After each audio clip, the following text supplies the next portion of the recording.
Hola a todos y bienvenidos al seminario de hoy que tiene por título Diálogos sobre el melanoma. Este seminario pretende dar una información general sobre la enfermedad, además de abordar los diferentes cambios e impacto que supone un diagnóstico tal y como es el melanoma. Este seminario web se enmarca dentro de las actividades que GEPAC, el Grupo Español de Pacientes con Cáncer, realiza con motivo del Día Mundial de Cáncer de Piel y Melanoma. Este seminario va a estar conducido por doña Natacha Bolaños y por don Miguel Rojas. Natacha Bolaños es la responsable de atención a pacientes y relaciones institucionales de GEPAC, el Grupo Español de Pacientes con Cáncer, y Miguel Rojas es el responsable del área de atención psico-oncológica de GEPAC, del Grupo Español de Pacientes con Cáncer. Les damos ya la bienvenida. Muy buenos días. Buenos días. Muy buenos días. Voy a proceder a explicar la dinámica del seminario. Los ponentes van a realizar la exposición. Durante la exposición pueden exponer las dudas que vayan surgiendo a través de la ventana de preguntas que tienen disponible a través de esta herramienta, a través de la que se han conectado. Y una vez que la ponencia termine, trasladaremos sus consultas a los ponentes para que puedan responderles. Y sin más, les damos paso a Natacha Bolaños y a Miguel Rojas para que den el inicio del seminario. Cuando queráis. Muchísimas gracias.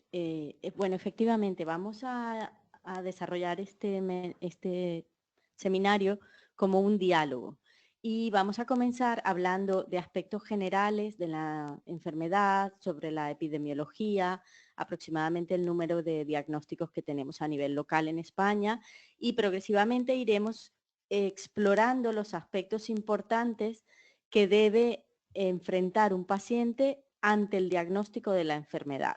Cómo es convivir con ese diagnóstico, a qué se va a enfrentar y posteriormente en un segundo seminario, desde el rol de un oncólogo, exploraremos toda la parte médica. Por eso hoy no vamos a entrar en datos médicos. Vamos a comenzar diciendo que el melanoma es una de las enfermedades de mayor auge en nuestro país. Actualmente, si viésemos las cifras a nivel mundial, encontramos que se diagnostican unos 160.000 casos al año en todo el mundo. Y hay una diferencia entre los diagnósticos en hombres y mujeres. Curiosamente, este es un tipo de tumor más frecuente en mujeres. Si juntamos ambos sexos, encontramos que representa aproximadamente el 1.5% de los tumores. Y en Europa es bastante más frecuente entre las mujeres, tal como decía antes, que en el resto del mundo. La mayor incidencia se registra en países que tienen buena proximidad al sol, es decir, que reciben irradiación solar de manera más directa, países próximos al Ecuador, por ejemplo, y con población blanca, porque la población blanca, la piel blanca, tiene más riesgo de desarrollo de lesiones por exposición solar, por radiaciones y por otro tipo de factores, aunque no es el único factor de riesgo. Si viésemos la situación a nivel local, en España se diagnostican unos 3.600 casos anuales. Es importante decir que en España no existen registros de tumores oficiales. La mayoría de los datos se obtienen extrapolando información de los registros poblacionales y con los propios datos de estos registros y de historias clínicas, pero se trabaja de manera retrospectiva. La incidencia de nuestro país es considerada alta y además tiene un ascenso muy importante desde los años 90. Si viésemos por grupos de edades, los diagnósticos se ubican mayoritariamente entre los 40 y los 70 años, pero aparecen melanomas en edades más tempranas también. ¿Qué ocurre cuando diagnosticamos un melanoma? Pues lo primero en lo que piensa el paciente es quizá en la cantidad de tratamientos que va a tener que enfrentar, en esa ruta a la que se va a exponer y sobre todo surge la gran pregunta, ¿no? ¿Son estos tratamientos curativos? ¿Son estos tratamientos relevantes para modificar, por ejemplo, la calidad de vida? ¿Qué tipo de impacto tienen en la vida diaria de las personas? Por eso estamos aquí con Miguel Rojas. Miguel es psicooncólogo, tiene una amplia experiencia en intervenciones con pacientes y con familias que están conviviendo con la enfermedad y conoce de muy cerca qué ocurre ante un diagnóstico y cómo resulta el proceso de adaptación tanto del paciente como de la familia a la enfermedad. Vamos a intentar ir explorando estas áreas en una conversación, en un diálogo. Hola Miguel, encantada de estar aquí contigo. Hola Natacha. Yo quisiera comenzar diciendo, primero que nada, que desde el 2010 estamos asistiendo a una verdadera revolución en el campo del tratamiento de los pacientes con melanoma y sobre todo con melanoma metastásico, es decir, enfermedad avanzada.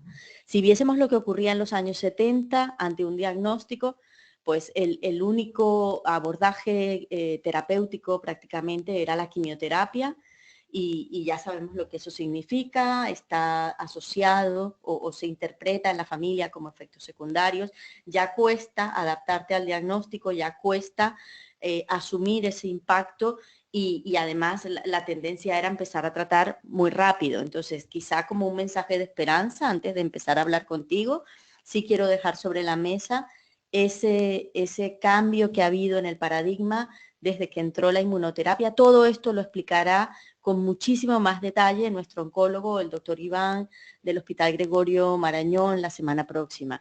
Entonces, quizá lo que quisiera preguntarte a ti es qué aspectos son importantes a conocer en el proceso de la enfermedad desde la perspectiva del paciente una vez que está allí en la consulta frente al médico y recibe esta noticia.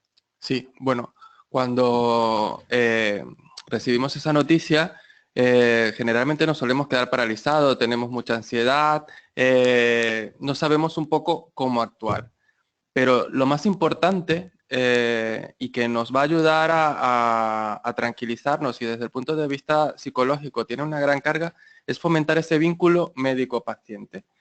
¿Cómo lo fomentamos? Porque es verdad que cuando vamos al médico generalmente nos solemos olvidar. Cuando vamos al médico, ¿qué esperamos que nos digan? Que va todo bien, todo va respondiendo adecuadamente.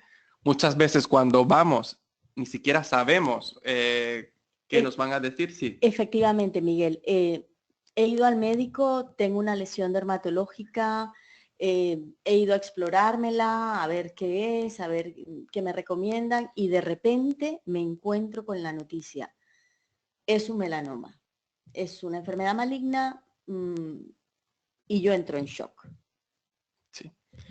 Bueno, primero tenemos que saber que es normal que nos quedemos en blanco, que no sepamos qué decir, reaccionar, tristeza, llanto, incluso rabia en el momento de la consulta, pero es importante primero ir acompañados. Si tengo una persona que nos pueda permitir un poco de soporte y pueda hacer un poco esas preguntas que probablemente yo, dentro de mi estado de shock, me puedo quedar. Sí, me resulta muy difícil hacer las preguntas, me resulta sumamente tensa la conversación con el médico porque tengo miedo, porque no sé a lo que me voy a enfrentar, por desconocimiento, porque la sensación de pérdida de control, de vulnerabilidad, de incertidumbre son enormes. Y entonces me dices, hay que fomentar el vínculo médico-paciente. ¿Y cómo lo fomento? Sí, a eso voy. Es importante llevarnos una libretita, ¿vale? En cada consulta y hacer cualquier tipo de preguntas, porque precisamente está una libreta donde pongamos todas las preguntas que queremos. ¿Por qué? Porque muchas veces en vez de ese vínculo, pero con Internet, no con el médico. Y entonces en Internet hay algo que se llama profecía autocumplida, que generalmente buscamos lo que queremos o de una u otra forma a lo que tememos. Entonces, las búsquedas, generalmente lo que vas a encontrar son casos que son difíciles o que no han sido o experiencias desagradables que muchas veces no representan la realidad del tratamiento. Y aparte de eso, con una explicación que no tiene nada que ver con tu caso. Es decir, lo que me estás planteando es que esto de acudir a Doctor Google como que no siempre me va a ayudar como yo creo que me ayuda, porque igual me está causando más tensión y la información que me está brindando, tanto en una dirección como en otra, podría no ser apropiada para mi caso. Claro, exactamente. Porque tú tienes una historia un pasado, tienes Puedo tener una enfermedad en una paralelo, enfermedad tomo paralelo, una medicación para controlar un problema que ya tengo controlado perfectamente. Y además tengo un montón de preguntas, Miguel, porque claro, pues yo soy una persona joven y a lo mejor hago deporte, he estado haciendo deporte al aire libre, pues soy muy coqueta, he ido a cabinas solares, ¿no? Todas las cosas que sabemos que nos comentan, ¿no? Y viene hasta un sentimiento de culpa, ¿no? ¿Cómo manejo todo esto dentro de esa cita médica? Sí, bueno, precisamente primero es hacerle todas esas preguntas, todo lo que tú sientes y el médico pues te la va a tratar de responder. ¿Qué pasa? Tú vas a tener una mayor vinculación. ¿Por qué? Porque vas a sentir, primero, si preguntamos, vamos a hacer que que el profesional se involucre un poco más. Porque, y aparte de eso me está aclarando a mí todas las dudas, me está dando un mensaje mucho más directo, mucho más cercano. Entonces, ese vínculo se va a ir fomentando un poco más. Progresivamente, sí. Y ocurre una cosa también.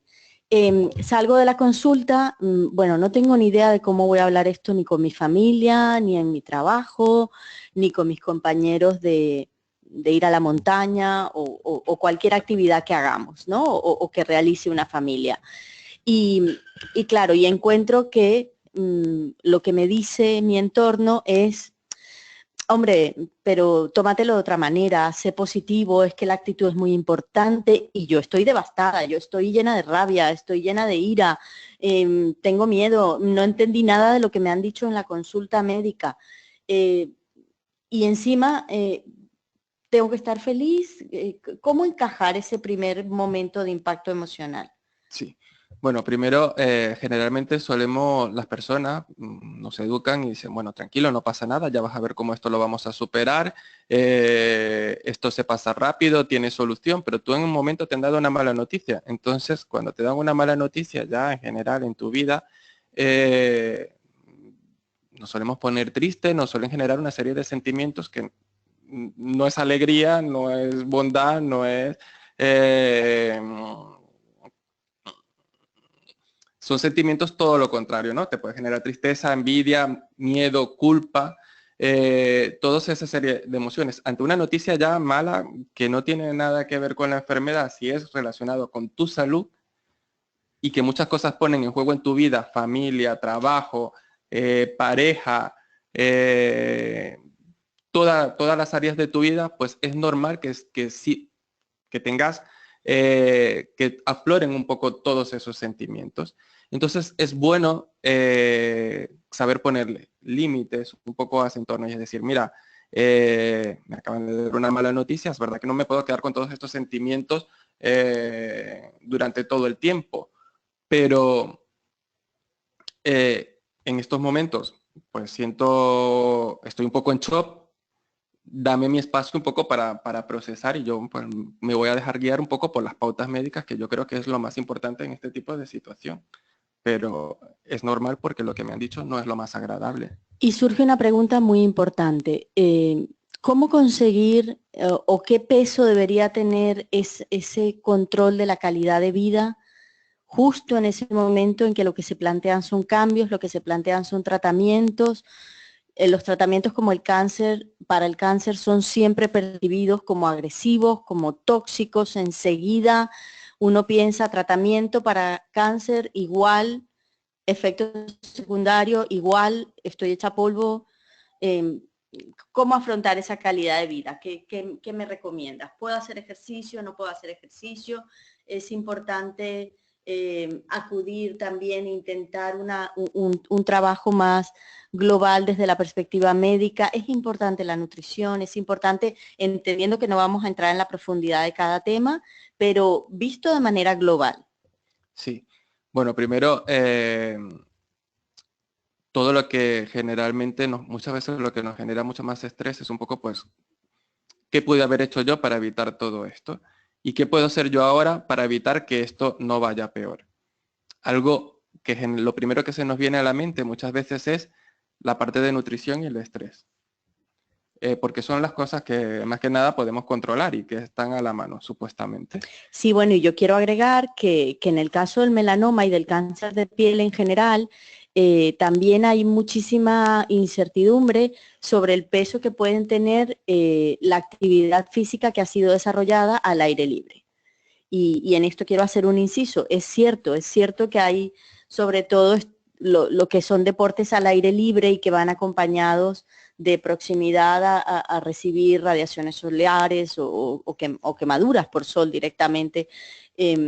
¿Cómo hacer, no? Para intervenir todo esto. Pues hay ropas de protección, hay protección solar, la fotoprotección es importantísima, además es vital que estén bloqueando ambos tipos de rayos, hay que utilizar esa protección, pero no es el único factor de riesgo. Entonces, debo eliminar ese ejercicio físico o esas actividades, porque no solamente ejercicio, son actividades, muchas veces de ocio, que hago al aire libre con mi familia, con mis amigos, no, porque quizá en tu perspectiva, me comentabas antes de empezar este seminario, que algo que afecta a los pacientes con esta enfermedad es el aislamiento social. Entonces, ¿esto cómo manejarlo en ese momento inicial, diagnóstico, definición de tratamiento? Porque lo que yo quiero o lo que me pide el cuerpo es meterme en mi burbuja, no sé ni cómo hablar de esto. ¿Qué me recomiendas para intentar mantener esa normalidad de la que tú hablas? Sí, primero tenemos que llevar las cosas con la mayor naturalidad posible. Es importante, no tienes por qué expresarlo todo y comentarlo a todo el mundo de primera. No te vas a estar relacionando con todos y decir, hola, mira, soy paciente de melanoma, me lo acaban de diagnosticar y me trato en este hospital. No, primero tenemos que tratar de informarnos, por eso es importante la visita con el médico y que te aclaren un poco todas tus dudas y tener a alguien cercano a ti con quien tú puedas, que te pueda dar ese soporte.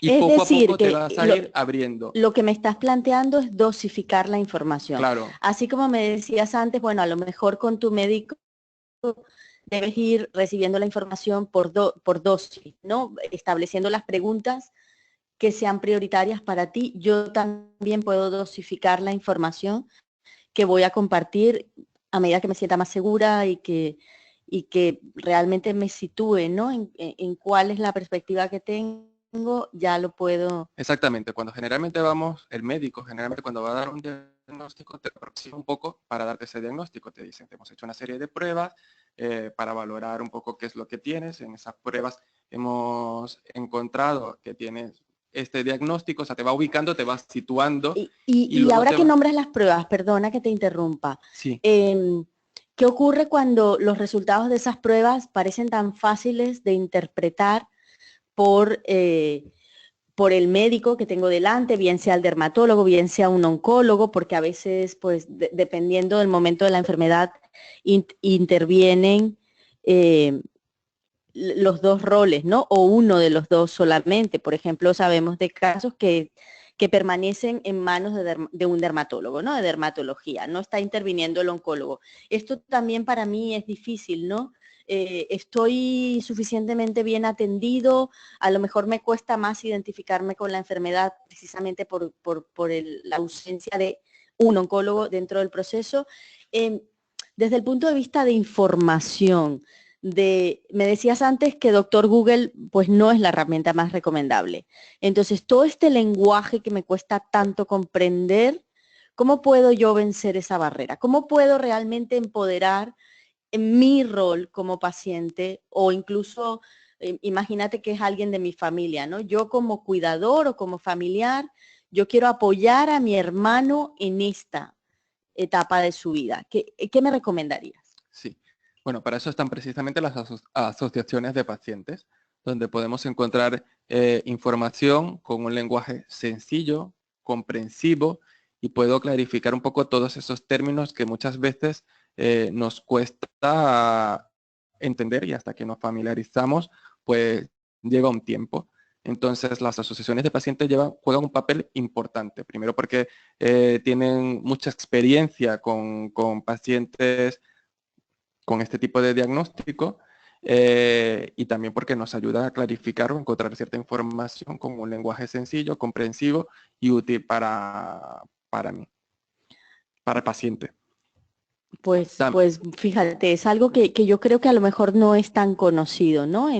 Para nada. En la sociedad y probablemente mi propio equipo médico está tan preocupado por darme un diagnóstico, por empezar a tratarme, que todas estas cosas, ¿no? De apoyo emocional, de cómo puedo yo obtener más información, de cómo mantener una actividad social, pues la descuida, ¿no? No llega a darme información de este tipo. Sí, incluso a nivel social, que me habías dicho un poco antes, cómo transmito esa información, cómo hablo, cómo la dosifico. Toda esa información la podemos encontrar muchas veces también en las asociaciones de pacientes. Es verdad que en España, y en eso es una diferencia muy importante que tenemos en relación a los americanos, se fomenta mucho el asociacionismo. Sí. En España es muy poco conocido, pero realmente las personas que se logran asociar por cuotas muy bajas, incluso cuotas cero, que lo tenemos en muchas Sí, asociaciones de porque pacientes. lo que entiendo es que las asociaciones de pacientes, pues claro, hacen una labor social, pero vienen a cumplir un rol dentro de, estamos ahora en el caso del cáncer, pero bueno, en cualquier enfermedad, cumplen un rol dentro de toda esta secuencia, ¿no? Asistencial, De orientación, de de orientación, médicos, de educación. tratamiento, de la parte social, incluso jurídica, que muchas veces es importante y nos podemos encontrar algunas dificultades. Entonces, allí las asociaciones de pacientes tienen un rol muy importante. Situémonos en una situación en que ya tengo el diagnóstico y viene el momento de definir tratamientos. ¿Qué pensamientos surgen en las familias, en los pacientes? ¿Qué necesidades específicas podemos abordar, bien sea desde la organización de pacientes, bien sea desde el área asistencial hospitalaria o incluso de otros roles profesionales, primaria? ¿Dónde estaría cada parcela? ¿Cómo puedo dar respuesta a esos pensamientos? Sí. Bueno, generalmente muchas asociaciones de pacientes, aparte de que cuentan con profesionales un poco pues, para clarificar y dar información, también es trabajar un poco cómo llevar ese día a día toda esta nueva situación en la que nos vamos a enfrentar. Cuando nos dan unos tratamientos, ¿qué es lo que pensamos? ¿Será efectivo el tratamiento o no? Si me siento bien, porque muchas veces en periodos de descanso nos sentimos bien, ¿valdrá la pena seguir sometiéndome a este tratamiento cuando realmente yo ahora me encuentro mejor que cuando estoy recibiendo algún tratamiento de inmunoterapia, quimioterapia, por ejemplo? Eso que me estás planteando viene a ser cómo interpretar el beneficio que me va a dar a mí un tratamiento, ¿no? Y también una pregunta que es que yo creo que está permanente. ¿Cuánto riesgo hay de que no funcione o a qué efectos adversos me voy a tener que enfrentar? ¿Esto cómo lo puedo hablar con mi médico? Sí, con las preguntas, la libreta de preguntas que te comenté, es importante que cualquier duda, por muy tonta que sea, preguntársela para que te pueda responder todas esas inquietudes que estás teniendo. Y si yo no estoy tan bloqueada que no soy capaz ni siquiera de pensar en las preguntas. Cada vez que salgo de la consulta, voy en el autobús y se me ocurren un montón, pero cada vez que las voy a escribir es que me parece, no sé, como que no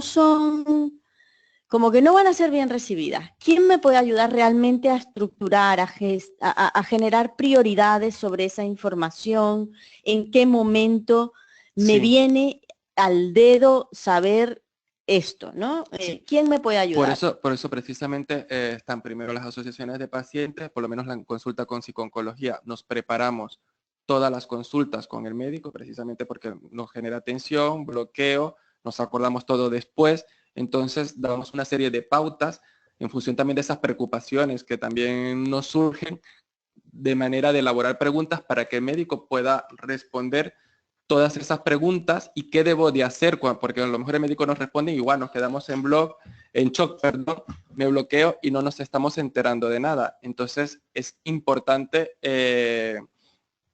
prepararla. También es verdad que hay un profesional, uno de los profesionales sanitarios que debemos de utilizar porque nos reportan muchísimos beneficios, es la parte de enfermería, que las enfermeras generalmente pasan mucho tiempo con el paciente y sobre todo en efectos secundarios o muchas veces cosas relacionadas con enfermedad, es un profesional donde muchas veces pasa a ser nuestro primer contacto. Entonces es también importante comunicarnos con ellos y hacer una buena relación, un buen vínculo con esta... Y otra pregunta, surgen a veces preguntas más allá, ¿no?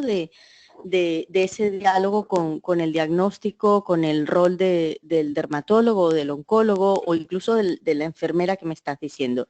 Yo quiero una segunda opinión médica. Por ejemplo, ¿es esto viable? ¿Es esto posible? ¿Es esto bien aceptado? Es que créeme, hay momentos en que pienso en la segunda opinión médica y pensando en los muchísimos testimonios que hemos escuchado de pacientes, yo misma, ¿no? Digo, es que yo ante una situación así también me sentiría, oye, es que es como si estuviera traicionando, ¿no? Como si no le creo a mi médico. Esto me genera muchísima tensión. Y entonces no sé hasta qué punto es adecuado o no gestionar esa segunda opinión médica, es que me hace sentir culpable. Y tampoco me parece que vaya a ser bien recibida dentro del procedimiento hospitalario o incluso de mi propio médico, ¿no? Explícame, ¿esto es un derecho? ¿Esto cómo se gestiona? Creo que es un aspecto muy importante. Sí, bueno, primero es un derecho, podemos pedir una segunda opinión médica, pero y estamos hablando de un diagnóstico como el melanoma.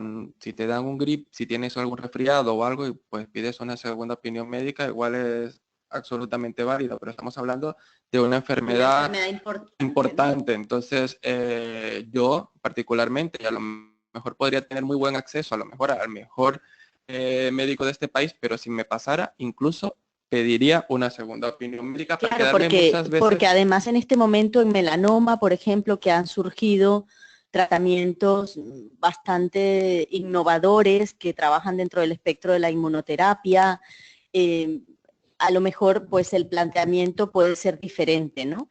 Es decir, mi médico me está planteando una cirugía y quimioterapia y a lo mejor hay otro especialista que sin decir que lo anterior esté mal ni remotamente, tiene una visión diferente. Pueden ser incluso complementarias. Y a mí me va a dejar mucho más tranquilo, porque me va a permitir también ver un abanico de opciones y me va a permitir tomar una decisión conjunta con el médico. ¿Esto es posible? ¿Esto es posible que yo participe de esa discusión o yo tengo que obedecer lo que me propone mi médico? ¿Hasta qué punto una cosa es viable? No, puedo plantearla. A ver, de hecho, muchas veces vamos a una segunda opinión médica y generamos y regresamos otra vez a nuestro médico el que nos está tratando y eso pues también al médico muchas veces le viene bien. También es importante saber que se puede trabajar en conjunto. Distintos médicos precisamente para tener un abordaje mucho más completo. Pero esto es muy buen síntoma, Natacha, porque estamos hablando cuando se presentan estos casos de un paciente autónomo, un paciente más activo. Entonces, precisamente esos pacientes que son mucho más activos, primero motivan al médico a que se informe más, a que se documente más, porque sabe que te va a preguntar, sabe que está interesado y que está investigando en todo lo novedoso que está saliendo en 4 tratamientos, acceso de los tratamientos y de cualquier otra información que realmente le puede ser útil. Entonces, te incentiva a que te comprometas un poco más. Entonces, el hecho de una opinión médica, consulta de nutrición, de psicología, ¿qué me está pasando esto? ¿Qué me está pasando lo otro? ¿Qué puedo hacer? ¿Cómo puedo acudir? ¿Existen estos otros tratamientos? ¿Por qué a mí no me lo aplican? Te obliga a comprometerte, a informarte un poco más. Entonces, esa autonomía, ese papel activo del paciente es lo ideal y es lo que muchas veces preparamos a los pacientes para que puedan tener este rol durante todo el proceso de la enfermedad. Es decir, digamos, la visión es que debo intentar reforzar, bueno, primero aprender. La mejor forma de prepararme ante un diagnóstico de melanoma es aprender sobre la enfermedad, aprender sobre esa comunicación médico-paciente, desarrollarla progresivamente y también tener una visión global, ¿no? Me has comentado de todos los roles sanitarios que intervienen, has hablado de enfermería, esta enfermera especializada que además está muy acostumbrada a tratar no solamente con problemas asociados a la enfermedad, con efectos adversos, sino que además pasa muchísimas horas con el paciente, porque además es quien está en hospital de día, es quien administra los tratamientos, y más allá de eso, es recomendable, perfectamente aceptable, también es perfectamente válido si no creo que la necesito, pero pensar en una segunda opinión médica está bien, es correcto, Sí. y si tengo esa inquietud, debo intentar darle respuesta, pudiendo además volver a mi médico con su recomendación o incluso si me planteo que la nueva propuesta pues me seduce más, ¿no? Me Sí. resulta más atractiva, pues porque lo que yo creo que es más para mí y el beneficio que me está reportando es parecido. También me quedo con lo que me has contado de la importancia de vincularse o de acercarse a una organización de pacientes como una fuente de información y no solamente sobre la enfermedad, no solamente sobre todo el proceso, tratamientos, un lenguaje claro, cercano, sencillo, sino porque también me puede asesorar en incluso dar servicio de atención psico-oncológica, información sobre recursos sociales, asistencia legal y jurídica, no lo has mencionado, pero sabemos que organizaciones de pacientes como GEPAC prestan un servicio, por ejemplo, de asesoría oncoestética, Oncoestética. para tratar, ¿qué quiere decir esto? Pues cuidado de la piel, porque muchos tratamientos reaccionan en piel, por ejemplo, reacciones cutáneas. Es el caso, por ejemplo, de la inmunoterapia, que por una parte ha dado una respuesta y ha supuesto una revolución en el tratamiento del melanoma, pero dentro de los efectos secundarios que pueden aparecer por inmunoterapia, hay reacciones cutáneas. Entonces, según la sensibilidad de cada persona, pues esas reacciones cutáneas pueden ser bastante importantes. Y esto de los cuidados de la piel, y no solo por esto, ¿no? Yo creo que mantener la imagen corporal, mantener la autoestima, tú hablabas de mantener cierta normalidad, ¿no? Dentro de la vida, intentar hacer cosas incluso que me proporcionen placer. Porque yo creo que una de las cosas que nos pasa ante una enfermedad de este tipo es la pérdida de identidad. Hablamos al principio de la pérdida de control, ¿no? De repente, todo lo que yo había planificado se va al traste con este diagnóstico, pero sobre todo lo que sientes es una pérdida de identidad porque hasta tu imagen corporal se modifica dramáticamente como producto de los tratamientos o de la cirugía. Entonces, ¿cómo abordar ese quién soy yo ahora? Esta persona en la que me he convertido por este diagnóstico, a mí me resulta muy complicado esta pérdida de identidad. Sí, muchas veces después que ocurre todo, que nos enfrentamos a todos los tratamientos y ya pues logramos conseguir una remisión y hemos salido más de temas médicos, decimos, ¿por qué? Si debería de estar un poco celebrando y debería de estar feliz, porque me afecta tanto a nivel, sobre todo a nivel psicológico. Es precisamente porque no nos reconocemos. Han habido unos cambios, nuestras prioridades han cambiado, entonces nos estamos adaptando a una nueva persona, por así decirlo. Mantenemos un poco todo lo que es nuestra esencia, pero nos toca un poco adaptarnos a la visita del médico, a los cambios, a las prioridades, a la manera de ver la vida. Entonces, eso lleva un tiempo. Por supuesto, es algo que solemos trabajar mucho en terapia. Si algo tenemos de bueno los seres humanos, la capacidad de adaptación. Entonces trabajamos un poco cómo adaptarnos ante todos estos cambios que nos ha tocado y que estamos enfrentando actualmente. Así es. Otra pregunta. Constantemente personas que tenían como parte de las actividades básicas de su vida diaria, actividades al aire libre, actividades sociales, de ocio, vamos a decir, no solamente de ejercicio, ¿no? A veces sí están vinculadas, pero vamos a hablar de actividad de ocio, actividad física. ¿Esto cómo lo puedo mantener? ¿Es recomendable mantenerlo? Uno de los síntomas que más acusan las personas con cáncer es la fatiga. Tú me hablabas también antes de comenzar el webinario de que la fatiga no es solamente física, ¿no? Así como el dolor tiene varios componentes, la fatiga también va asociada a ese dolor emocional, a ese duelo, ¿no? Que estoy viviendo. ¿Qué me podrías decir en relación a esto?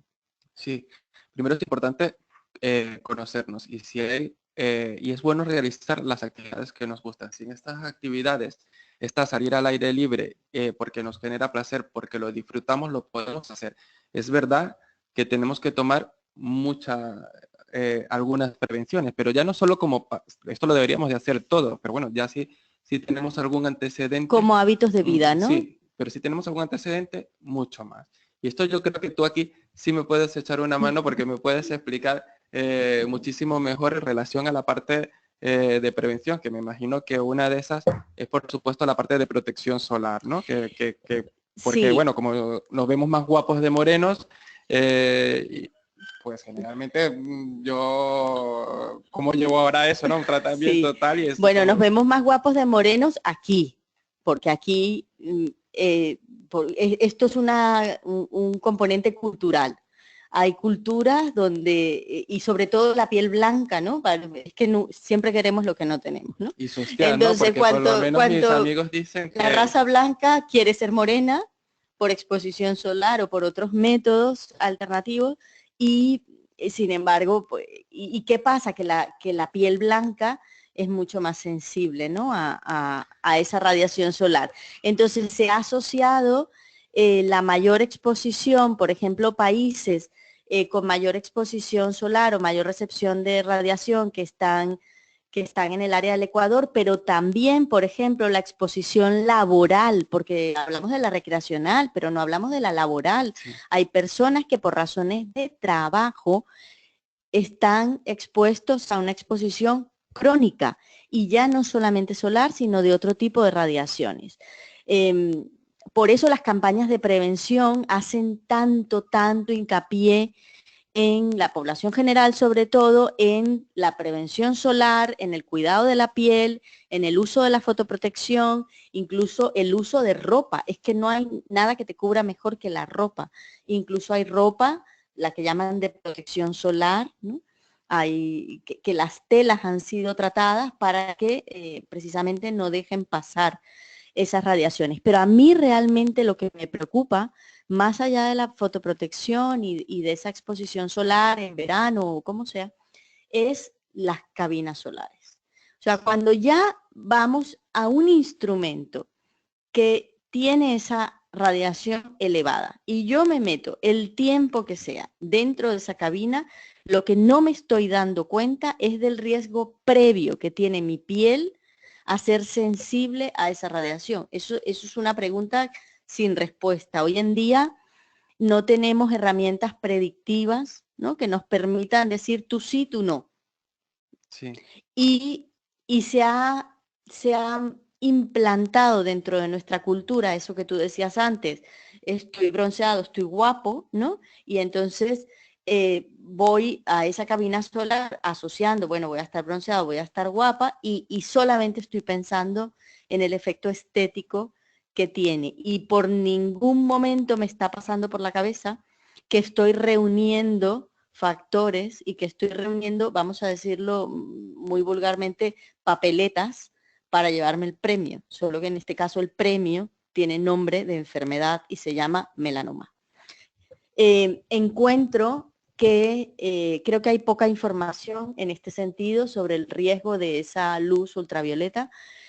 Creo que no hay un procedimiento de información sobre los riesgos, ni siquiera en los propios lugares en que se presta este tipo de servicio, que además me supone un coste, ¿no? O sea, yo asumo que incluso estoy dispuesta a pagar, pero detrás de ese estoy dispuesta a pagar, a lo mejor lo que estoy pagando es el billete de ida a la enfermedad, ¿no? Sí, también es verdad que también hay una connotación social, ¿no? Si tú estás moreno y estás bronceado, eh, en poblaciones, pues quiere decir que tienes un buen estatus económico, un buen estatus social, eres mucho más aceptado porque también, pues bueno, es un poco, puedes permitirte ese acceso de poder ir a la playa, de tal, y nos olvidamos precisamente en tener, o si no vamos a la playa, pues estas cabinas, y nos olvidamos precisamente lo que tú has mencionado, que sí, consigues ciertos beneficios, pero te estás llevando otros que te podrían representar un cambio a nivel de vida. Entonces yo creo que es importante concienciarnos sobre la importancia que tiene el uso de protección solar y todas las medidas necesarias, bien sea por placer o por trabajo o por lo que sea, tenerlas en cuenta de cabinas y de cualquier otro método que represente Claro, una porque exposición además para mí. todas estas radiaciones tienen un, un componente acumulativo, ¿no? No es algo que yo pueda recuperar, no es una dieta, ¿no? Yo No, subo 5 kilos, hago dieta y ejercicio, me someto a un programa de cambio de hábitos de vida y pierdo ese sobrepeso. En las radiaciones esto no funciona así, ¿no? En el daño de la piel, cuando ese daño se acumula, quiere decir que no importa los cambios que yo incorpore en mi vida a partir de ahora para hacerlo mejor, ese daño que ya tenía va a permanecer ahí.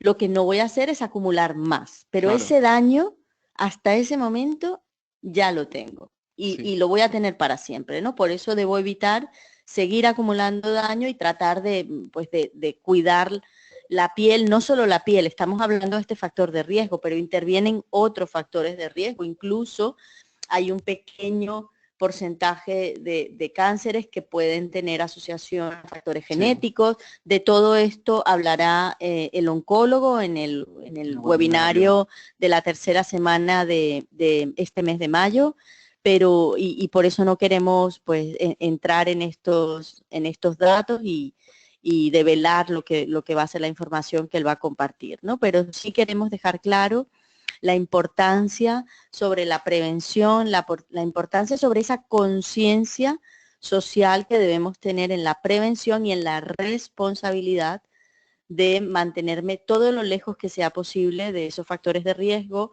de incorporar hábitos de vida saludable. Hemos hablado de la importancia de la nutrición, dieta mediterránea, eh, actividad física, un volumen de ejercicio aceptable, eh, tratar de vencer esa sensación de fatiga que a la que me voy a encontrar y sobre todo todos los aspectos emocionales de adaptación al cambio que nos has ido comentando y, cómo no, la importancia de mantener una relación médico-paciente y mantenerme informado, ¿no? Y de querer seguir aprendiendo. Sí, quería hacer un inciso.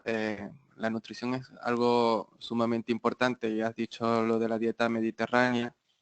También tener en cuenta, ¿vale? Que si muchas veces nos comemos unas hamburguesas porque nos apeteció en algún momento, no pasa nada, ¿vale? Si tenemos que tratar de cumplir una dieta, pero las dietas Es decir, la muchas veces excepción, nos ¿no? genera culpa Lo que estás porque diciendo, me tomé 2 copas de vino. De verdad que no, porque lo, muchas veces eso nos genera ansiedad y culpa y lo que me propones es que tiene que haber un equilibrio entre esa rigidez de los hábitos de vida saludables, esa rigidez admite excepciones, admite claro, disfrute, claro. siempre con sentido común y que no se convierta la excepción en la norma, ¿no? Sí, exacto. O Si sea, una es vez te importante pasa, vivir, si ¿no? tienes tal, no pasa nada. Creemos que es importante bueno, que esa excepción no sea la norma, pero disfrutar muchas veces de esas excepciones. Y también es importante, no, importantísimo, porque si no nos volvemos el lado contrario, obsesivos. Entonces ya no es dieta mediterránea, ya es todo ecológico, todo natural, eliminamos carnes, eliminamos pescado, y eso Pero esto tampoco... porque yo, ahí sí, sobre esto hemos debatido, ¿no? La información muchas veces está sesgada o está manipulada con otro tipo de intereses. Recuerdo cuando se publicó la noticia de que la Organización Mundial de la Salud había dicho que la carne provocaba el cáncer, ¿no? Y realmente cuando ibas a la noticia y a la publicación real no era así, se hablaba de carnes procesadas, se hablaba de unos porcentajes de ingesta que eran elevados, se hablaba de un aumento en el riesgo de desarrollo y era otro tipo de noticia la que se tenía que haber divulgado.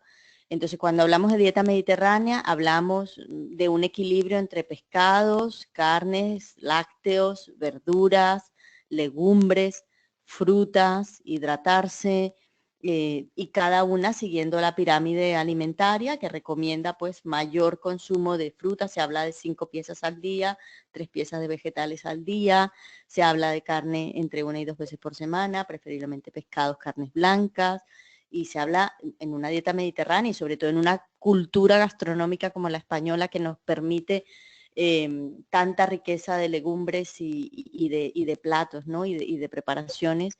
Yo creo que esto no debería ser un problema en nuestro entorno, ¿no? Lo que sí es importante es tener conciencia de que no existe tal dieta anticáncer, Sí, que no existe una fórmula mágica ni para prevenir, ni para tratar, ni mucho menos para curar la enfermedad.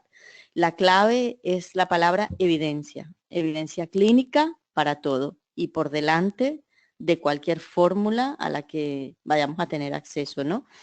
Hablabas de la importancia de la fuente de información que ofrecen las asociaciones de pacientes y yo creo que en este área es fundamental el trabajo que se hace, ¿no? sí. En aclarar dudas sobre todos estos mitos, sobre toda esta información que circula, a veces con mucho marketing detrás, ¿no? Sí, Y la principal fuente de información debe ser médica y como complemento y porque ofrece una cantidad de servicios en paralelo las asociaciones de nada, pacientes. sí. Y lo demás debe tener una gran interrogante de ¿tiene evidencia, no tiene evidencia detrás y cuánto de esto está sustentado, ¿no? Sí, precisamente creo que estamos cerrando muy bien con la palabra evidencia, que es algo que queríamos dejar claro, aparte de las ayudas que puede suministrar primero la parte médica y las asociaciones de pacientes, sabernos dejar guiar y tener siempre claro la palabra evidencia como factor principal, que muchas veces nos vamos a lo que creemos que es una mejor opción y muchas veces pues hasta nos logra perjudicar a nivel emocional y a nivel físico y demás. Y precisamente porque creemos en el valor de la evidencia y la evidencia la única forma de obtenerla es a través de la investigación clínica, de la investigación controlada, vamos a invitar, concluyendo esta sesión de hoy, vamos a invitar a todos quienes nos acompañan a el próximo seminario que tendrá lugar el día viernes 19 a la 1 y se titula Investigación Clínica en Medicina y hablaremos de los ensayos clínicos. Nos acompañará el director ejecutivo de la Fundación PETEMA, doctor Alfonso Santiago Marí, y va a ser un honor de su palabra en base a su experiencia, cómo los ensayos clínicos constituyen esa realidad que a veces es tan desconocida para el paciente, pero que permite definir nuevas opciones de tratamiento que ayudan al paciente a tomar decisiones, que nos permiten aumentar ese abanico terapéutico, aumentar el beneficio clínico que puede tener un paciente en el tratamiento de una enfermedad. Y creo que además lo va a hacer de una manera muy dinámica, muy didáctica, como es habitual en el doctor Santiago Marí. Miguel, yo te quiero dar las gracias por esta conversación que hemos tenido.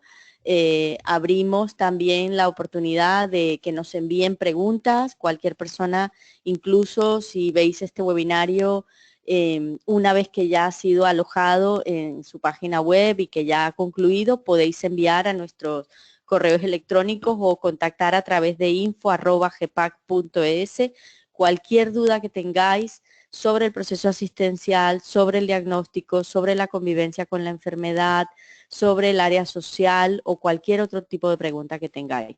Todas son bienvenidas.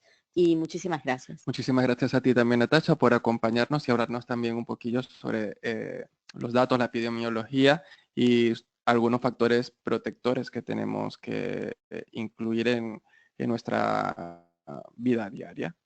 Muchas gracias. Y Carlos, a ti queremos darte las gracias por darnos esta oportunidad de compartir contigo y de estar aquí hoy.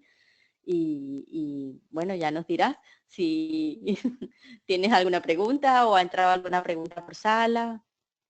Lo primero, encantado de ejercer como moderador en este seminario. No, la gente parece que está un poco tímida, no ha hecho ninguna pregunta. Les recordamos que pueden contactarnos, pueden mandar las preguntas a n.bolanos@gpac.es, n.rojas@gpac.es o al correo genérico de GPAC, info@gpac.es. Hasta aquí este diálogo sobre el melanoma que se enmarca dentro de las actividades que GPAC realiza en el Día Mundial de Cáncer de Piel y Melanoma, que vamos a celebrar próximamente.